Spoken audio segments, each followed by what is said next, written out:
मैं सबसे पहले प्राथमिक शाला ड्यूरी प्रधानाचार्य संतोष प्रदीप सर का बहुत बहुत धन्यवाद देना चाहूँगा कि जिन्होंने मुझे इस मंच में आमंत्रित किया और मंच के माध्यम से उन्होंने कहा कि मंच के माध्यम से आप बच्चों को थोड़ा सा अपना अनुभव बताइए, पिछले 15 सालों का कैसा रहा आपके यात्रा वृत्तांत। तो मैं दिल की गहराइयों से सबको बहुत बहुत धन्यवाद देना चाहूँगा। साथ ही साथ मंच में आसीन बड़े बुजुर्गों को मैं नमन करता हूँ। इस शाला के समस्त शिक्षकों को मैं सिर झुका के नमन करता हूँ। मैं इस शाला में प्राथमिक अध्ययन किया, माध्यमिक अध्ययन किया। बहुत सारे शिक्षक हमारे यहाँ से स्थानांतरित हो चुके हैं और मैं एक मेरे बचपन के गणित के टीचर मेरे गुरुजन श्री तारक जी का सिर झुका के नमन करता हूँ। इनके मतलब ये कहना चाहूँगा कि एक पाठ पढ़ाया था सर ने मुझे अभी भी याद है, परस्पर निर्भरता। सामाजिक विज्ञान में एक पाठ हुआ करता था परस्पर निर्भरता। उस पाठ के माध्यम से मैंने मतलब यहाँ तो मैंने सीखा ही सीखा, बट बाहर में कैसे जीवन यापन करना है, परस्पर निर्भरता कैसे रखनी है, वो मैंने सीखा। तब मुझे मतलब सर की याद बहुत आई। और गणित में जो है एक पाठ पढ़ाया था मुझे घातांक के नियम। उस घातांक का जो आधारशिला है, उसी आधारशिला के माध्यम से मैंने गणित का सब्जेक्ट चुना और गणित का विद्यार्थी बना। तो इसलिए बहुत बहुत धन्यवाद देना चाहूँगा सर को। ये तो रही पढ़ाई की बातें और ये सब गुरुजनों का आशीर्वाद ही है, बड़े बुजुर्गों का आशीर्वाद ही है जो कि मैं इस मुकाम तक आज पहुंचा हूं।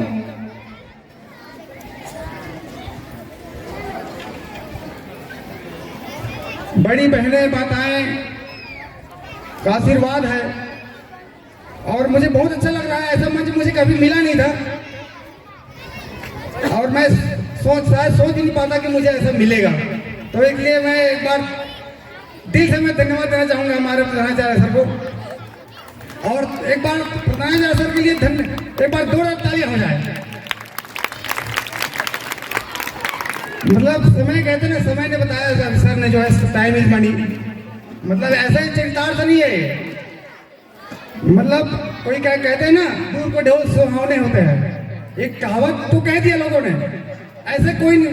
सर ने कहा कि कोई भी कहावत ऐसा नहीं कहा जाता, उसमें बहुत शोध किया जाता है कि हम ये चीजें वाक्यांश प्रस्तुत करेंगे तो ये यहाँ आगे चल के भविष्य में सार्थक हो पाएगा, लोग इसको अपना पाएंगे कि नहीं। बहुत शोध किया जाता है बड़े बड़े शोधकर्ताओं द्वारा। तो हमारे समय में ये सब चीजें हुआ नहीं करती थी, कोई मतलब बड़े बड़े स्कूलों में। लेकिन अब तो ये मतलब सर लोगों का ये है कि बच्चों को मंच दिया जा रहा है।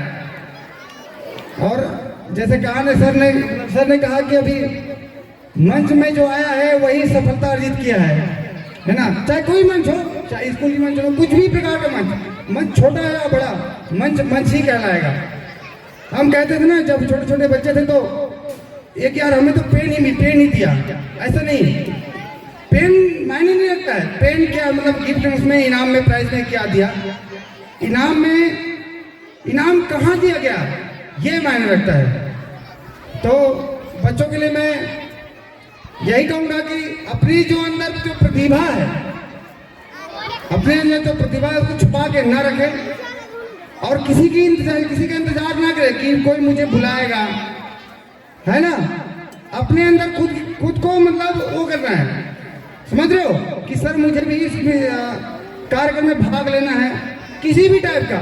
चाहे आपको नाचने आता हो, चाहे बोलने आता हो, चाहे हास्य प्रसंग करने आता हो, किसी भी टाइप का। अभी चलो हम उस कड़ी को चलते हैं जिसके लिए मुझे सर ने बुलाया था। बच्चों ध्यान से सुनिएगा।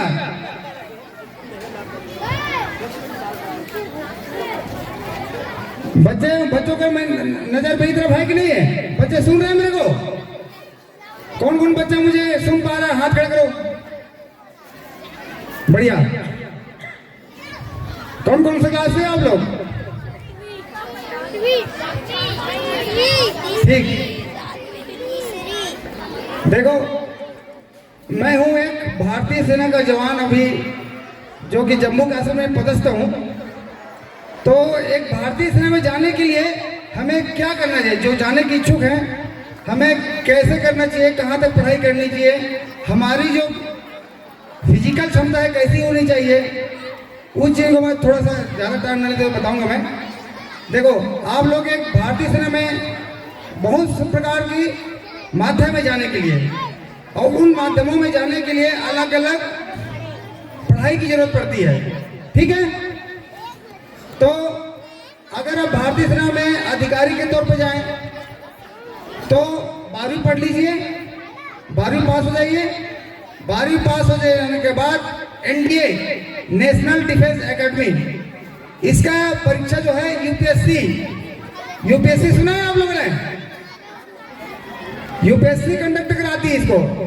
इसमें इस परीक्षा को पास होकर आप आईएएस आईपीएस लेवल का अधिकारी भारतीय सेना में बन सकते हो। ठीक है? दूसरा होता है सीडीएस, कंबाइंड डिफेंस सर्विस बोलते हैं इसको। ये जो है परीक्षा आप स्नातक के बाद दे सकते हैं। ठीक है? दूसरा जो है आर्मी मेडिकल कोर, जो आर्मी में आप डॉक्टर, एज ए डॉक्टर बन सकते हो आप, हम जैसे को इलाज करने के लिए।